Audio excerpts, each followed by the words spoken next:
The UFC has just dropped a bomb on the MMA world with the announcement of UFC 317. With Jack Della Maddalena getting the win over Belal Muhammad and becoming the welterweight champion, we knew Islam would be moving up to fight him, and Dana White has confirmed that they have agreed to fight. But the question on everyone's mind is what will happen in the lightweight division. Who is Ilia Topuria gonna fight? Well, Dana White has given us an answer to those questions, as he has confirmed that Ilia Topuria will be fighting Charles Oliveira for the vacant lightweight championship at UFC 317.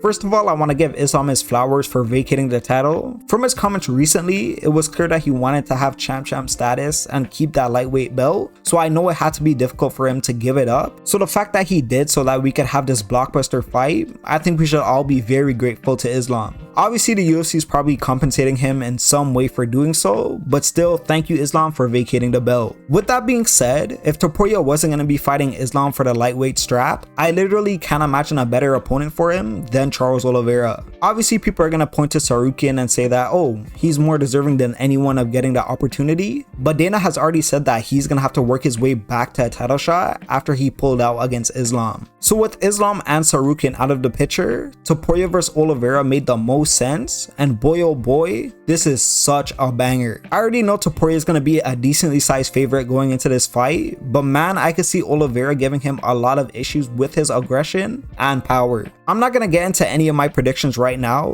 but all I'm going to say is that's going to be one of the best fights this year, no doubt about it. So that's definitely the highlight of the day, but the UFC also dropped a lot of other fights that'll be on that 317 card. The co-main event is going to be Alexandre Pantoja vs Kai Kara-France, which is another great fight. Of everyone in the top 5, I think Kai's the most deserving of getting his shot against Pantoja. I know Moreno has been on a heater, but because he lost to Pantoja 3 times already, I think he needs one more win. Maybe they could book Moreno vs Tyra to see who can move on between them. Also, Royval vs Cop was another fight booked on this card, so that ties up those guys as well. So Pantoja vs Kai makes the most sense at this point, and it should be a good fight. Obviously, people will likely be leaning with Pantoja, and rightfully so, but that power of Kai cannot be overlooked. Costa vs Kopylov, Dariush vs Moicano, and Denise vs Tafa round off the main card. Dariush vs Moicano is probably the best fight out of that bunch, but I doubt the others will disappoint. There's some other fights that were booked on that card as well, but I want to move on to some other breaking news, because Dana White also announced that at UFC 319 in August, Dricus Du Plessis will defend his middleweight title against Khamzat Chimaev,